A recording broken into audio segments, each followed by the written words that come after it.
A dog steals food from the table, then lowers its head before you say a word. It looks guilty. But the strange part is this.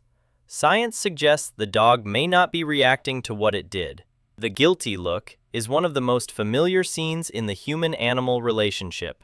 The ears go back, the body crouches, the eyes look up, the tail slows. To a human, it seems obvious. The animal knows. It did something wrong.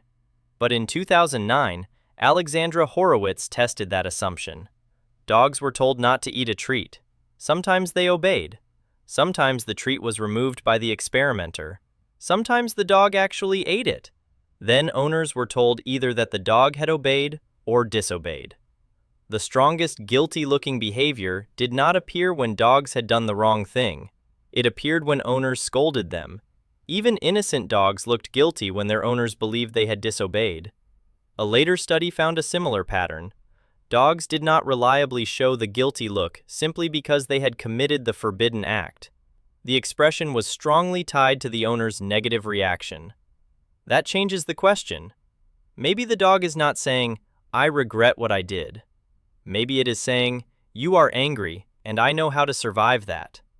That does not mean dogs understand nothing. It means they may understand the social consequence better than the moral rule. Your face, your posture, your tone, the atmosphere in the room. For a dog, wrong may begin as a prediction. This human is about to become angry, disappointed, or unpredictable. Animals can still understand rules in practical ways. In training, dogs learn that certain actions produce certain outcomes. Sit brings reward. Jumping may stop attention. Taking food may lead to a human reaction. Over time, the animal builds a map of consequences.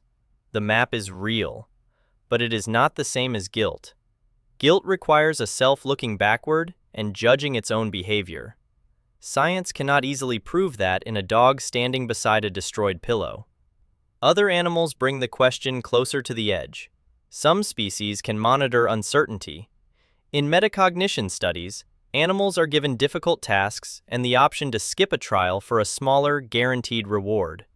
When the task becomes uncertain, some animals opt out. In 2007, researchers showed that rats could decline difficult duration discrimination tests. When sounds were hard to tell apart, rats were more likely to choose the safe option rather than risk being wrong.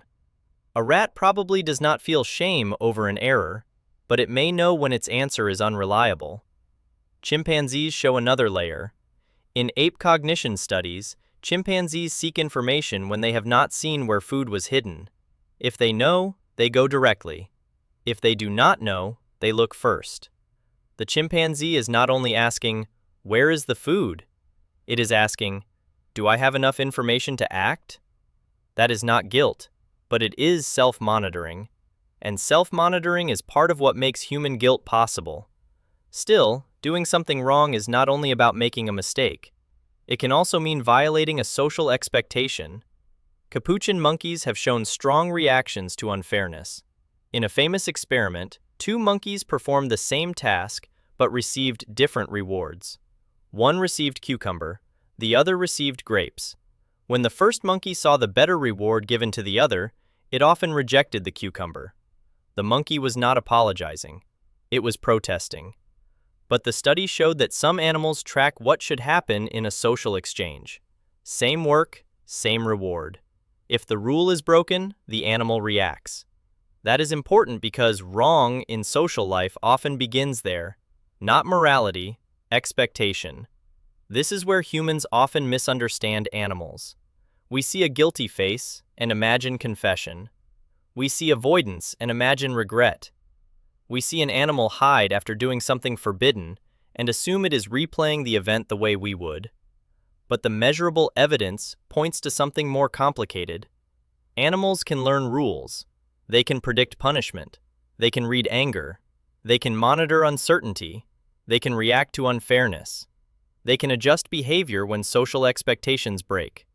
What science cannot easily show is whether they experience the private moral feeling humans call guilt. So do animals know when they did something wrong?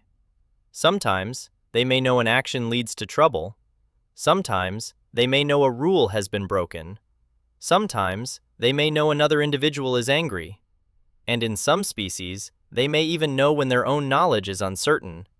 But the look we call guilt may not be guilt at all. It may be fear, appeasement, prediction, a body trying to calm the room before the consequences arrive. The animal may not be thinking, "I am bad." It may be thinking something simpler. Something is wrong here, and I need to fix it.